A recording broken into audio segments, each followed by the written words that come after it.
अस्सलाम वालेकुम जी, की हाल चाल है सारे भाई? ठीक राजी हो? मैं ਤੁਹਾਡਾ ਆਪਣਾ ਵੀਰ ਨਈਮ ਨੱਤ ਅੱਜ ਭਿੰਡਰ ਸਾਹਿਬ ਦੇ ਨਾਲ ਗੁਰਦੁਆਰਾ ਰੋੜੀ ਸਾਹਿਬ ਅਸੀਂ ਆਏ ਹਾਂ। ਸਾਡੇ ਗੁਜਰਾਂਵਾਲੇ ਜ਼ਿਲ੍ਹੇ ਦਾ ਨਾ ਇੱਕ ਕਸਬਾ ਹੈ, ਇਮਨਾਬਾਦ ਉਹਦਾ ਨਾਂ ਹੈ। ਮੈਂ ਚਾਹਨਾ ਕਿ ਅੱਜ ਆਪਣੇ ਚਾਹਣ ਵਾਲਿਆਂ ਨੂੰ, ਆਪਣੇ ਸੁਣਨ ਵਾਲਿਆਂ ਨੂੰ ਇਮਨਾਬਾਦ ਦੀ ਤਾਰੀਖ ਦੇ ਬਾਰੇ ਦੱਸਾਂ। ਭਿੰਡਰ ਸਾਹਿਬ ਆ ਜਾਓ ਤੇ ਬੈਠ ਕੇ ਗੱਲ ਕਰਨੇ। कैमरामैन साहब इधर आ जाओ, इधर आप पूरा व्यू ले आओ ना गुरुद्वारा रोड़ी साहब का।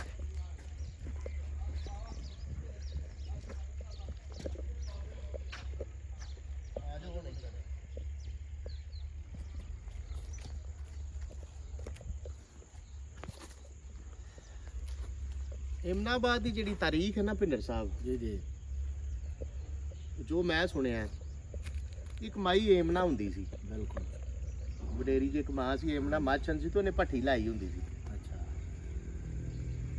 ते वो भट्ठी दे उत्ते दाने छाने भुंदी हुंदी सी। एक बादशाह सी, ओहदा नाम सी तिबरलंग। तिबरलंग बादशाह सी जेड़ा लैंदे ओ आके ते चढ़दे जंग करदा हुंदा, लड़ाई करदा हुंदा।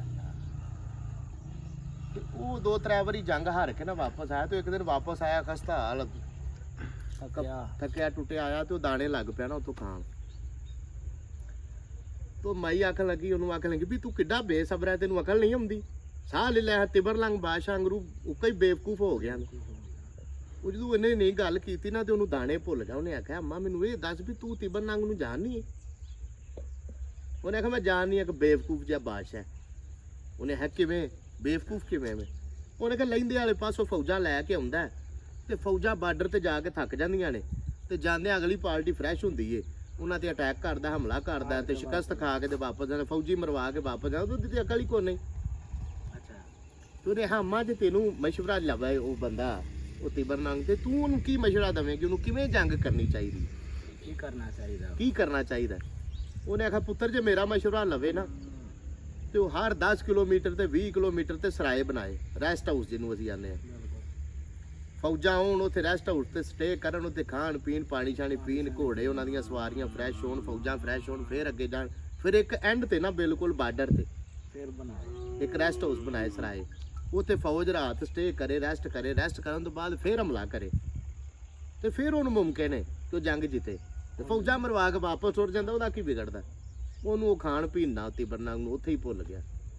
उन्हें कहा मां दी गल सही। वो चलो बादशाह सी, उन्हें हुक्म कर दिता, वो सराए बनने शुरू हो गए। वो सराए जिसले बने उन्हें वो मुताबक ही उंज उंज जिमें मां ने दसिया सी ना, एमना उहदा नाम सी, वो जिमें माई एमना दसिया सी उंज उंज ही उन्हें जंग का स्टाइल तरीका अपनाया।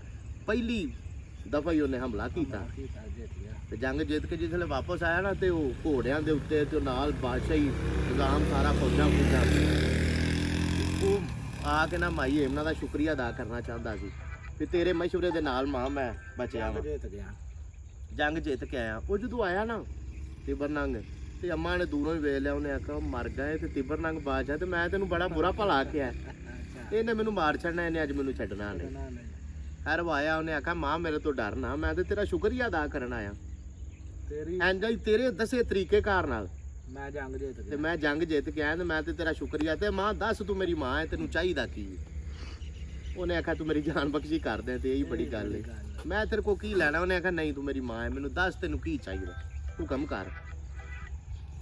उन्हें आह गल है वे मेरा किहड़ा कोई बाल बच्चा, ना कोई धी ना पुत्तर, तो मैं अज मरी कल दूसरा दिन मेरा तो नां इत्थे ही खत्म हो जाना। उन्हें कहा लै फिर मां जे गल है ना, तो मैं शहर का नां ही तेरे नां तो रख देना, एमना आबाद है। बीबी एमना माई एमना के नां तो एमना आबाद ना उन्हें नां रखा। उन्हें कहा लै रहिंदी दुनिया के नाम रहेगा है, तू टुर भी जाएगी तेरा नाम जिंदा रहेगा, तेरा नाम खत्म नहीं हो सकता। किसी की एक पीढ़ी तक नाम होंदा, किसी का दो तक होंदा है, आखिर मुक जाता। जिन्नी देर उन्हें है एमनाबाद रहेगा, जिन्नी देर दुनिया रहेगी, उन्नी देर एमनाबाद का नाम जिंदा रहेगा। अगर वीडियो अच्छी लगी होए तो इनू लाइक तो शेयर जरूर करिया जे। ते जेड़े भाइयों ने मेरे चैनल नू सबसक्राइब नहीं किया, नईम नत्त 5075 के नाम तो मेरा अकाउंट है, उन्होंने अगे भी रिक्वेस्ट है। जिन्हें फेसबुक के पेज नू फॉलो नहीं किया, टिकटॉक नू फॉलो नहीं किया, उन्होंने अगे भी रिक्वेस्ट है फॉलो करन, ताकि हर नवी आने वाली वीडियो जी है ना वो बर वक्त मेरे चाहने वाले तक पहुँच सके। मेहरबानी।